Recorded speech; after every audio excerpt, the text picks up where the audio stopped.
hear that misfire?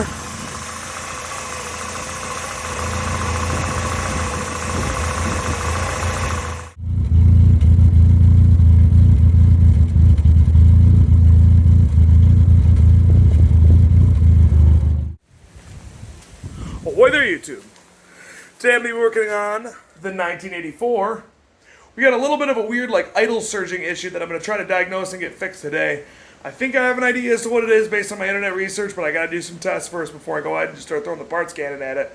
So let's go tear into this carburetor and see if I can't find what possibly is giving me a weird miss at idle you guys saw earlier. So this is a really crude and really rough and full of automatic transmission fluid factory service manual. These are available for free digitally on the Tercel 4-wheel drive forum.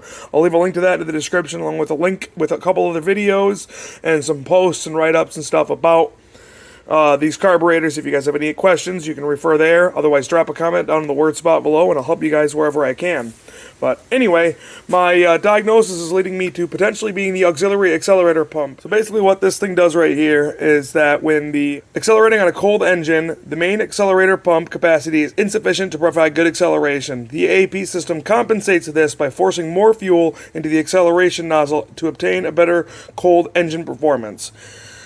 So, a little bit of research that I've done online, people have had these diaphragms rip inside the carburetors, and so what will happen is it'll constantly be feeding fuel through it, causing it to misfire a little bit. So, I'm going to go ahead and test that right now, and see if we can't find anything right here. Basically, what it wants me to do is make sure the coolant temperature is below 50 degrees, which the car's cold right now, and then pull the air cleaner off, fire up the engine, and pinch off the AAP hose, and then stop the engine.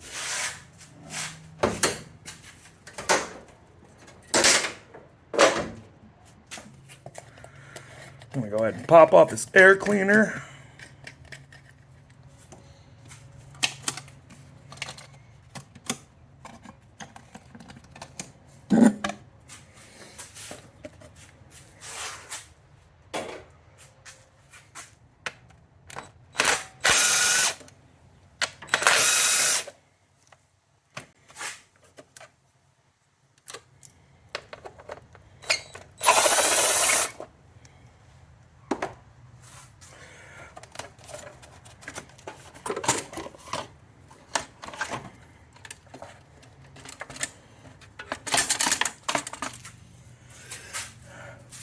Make sure we pull this vacuum hose off right at the very bottom of here. And don't forget to put that one back on, otherwise you will have a vacuum leak. There we go. So looking at this right here, the AAP diaphragm is right along here underneath the carburetor. Right along the side right there. And here's the vacuum line that runs across it. Chasing that vacuum line right there leads to the very bottom of the thermostatic vacuum switch, TSVS, TVVS, whatever it is. So I'm going to go ahead right here for starters and actually verify that this is oriented properly. And if it is, I'm going to go ahead and make sure these vacuum lines are tight and not leaking anywhere. And then after that, we'll go ahead and crimp it off and see what we can't find with the test. Referencing back over here, here's the AAP diaphragm running into the very bottom port of the TVSV. TVSV. I'll remember that someday. So it looks like we're routed correctly, so let's go ahead and check the vacuum lines for leaks. And realistically, the proper way to do this would be go ahead and spray it down with it running, but we already have a vacuum leak right here that's off because this has been capped off, or this has been removed. So I'm just going to go ahead and kind of try to pull on them a little bit and see how these feel. If there's any looseness or they want to spin pretty bad, that'll be a good indication of a leak. So these hoses pretty typically don't just go bad.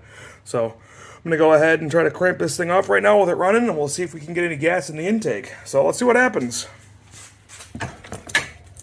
So what I'm going to be using is these little line clamp pliers right here. You could probably use vice grips or a lot of other things, but I'm going to use these because I got them. We'll go ahead and fire the car up. I'm going to crimp this right there, and then we'll shut the car off, and then we'll go up through the top of the carburetor and look for fuel to squirt into it. So let's see what happens.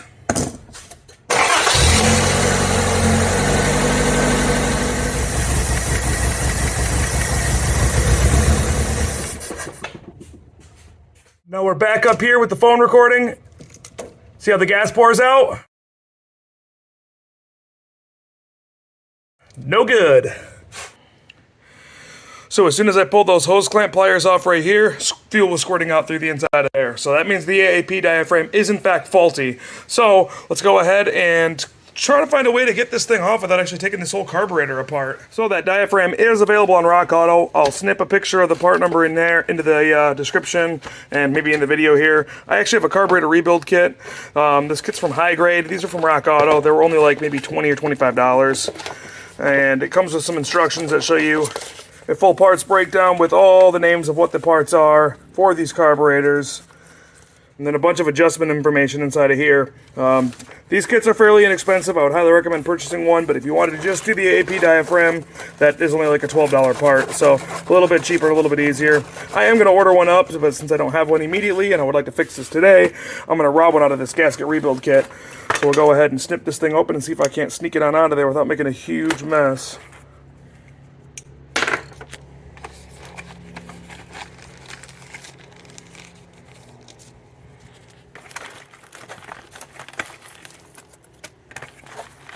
And it is right there. Cool, we found it. Let's go ahead and see if we can't change this thing out. So, I was doing a little bit more research on how to possibly slip this thing off without pulling the carburetor off, and I'm very glad I did because Dearmint posted a video, ooh, look at all that gas squirting out of there, showing how he pulled it out without actually taking the carburetor off, and that was using a small little bit like this, and then a 1/4-inch wrench and breaking them free. He said the stop one you can get with a screwdriver. If you pull the bolt free, you can get to that one easier, and then that one right, and then the third one right there. So there's only 3 bolts holding it in place. Well, I guess I should say 3 screws. So we're gonna go ahead and give this a shot and see what happens.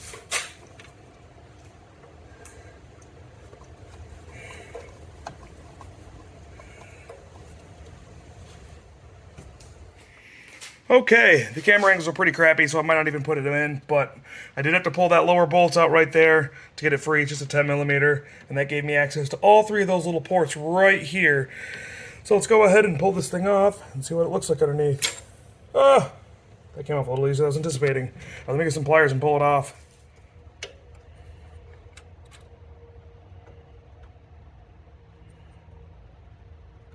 So there's a tiny little spring inside of there. We want to make sure we don't lose that. And the diaphragm itself is facing inward. So it's facing this way in. So that little tab out is going to be facing outward. So now inspecting this thing over, it looks like there's some ripping going on up top of there. Might be hard to see it. But right up there, there's definitely a bit of ripping going on. See that? So this diaphragm is definitely torn. You can see it back through here. So let's go ahead and slap the new one inside of it, going in that way, put the spring behind it, and then we'll go ahead and do this test again. See what happens. I'm going to go ahead and clean this surface off a little bit with some brake clean, I think. Oh, why is every can of my carb cleaner always empty? There we go, that should be cleanish enough. Okay, forgive me for the terrible camera angles, guys. I'm either going to be standing in front of the camera the whole time to where you can't see it, like what happens in most of my videos, or I got to put it over here and then you can't hardly see it. So, forgive me. Try to do a better job at recording stuff. I'm not great at this, but we'll get there someday. I believe in us. Spring falling out. There we go. Spring is in position.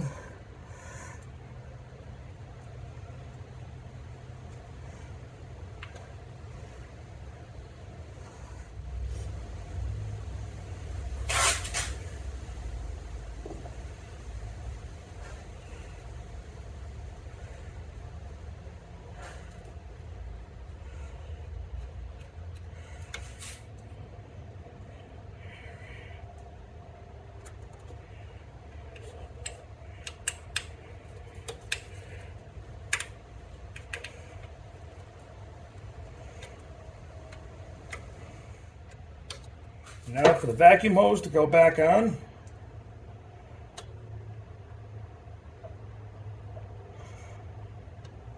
Success. Let's see how this does. Okay, so here's gonna be the test. How does she run now?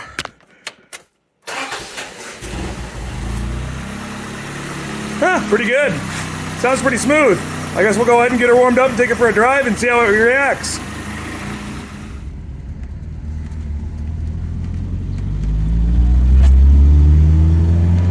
feels quite a bit smoother.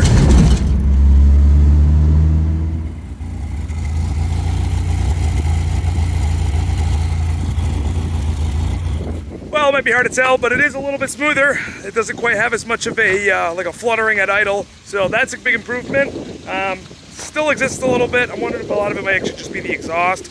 Either way, that AAP diaphragm was 100% red that needed to get replaced, so I guess I'm going to go ahead and keep digging further and try some other things until I can smooth it out. So stay tuned for that video, and we can struggle through these carburetor systems together, because I don't know a ton about them, but I'm learning as I go. Hopefully we all learn a little bit.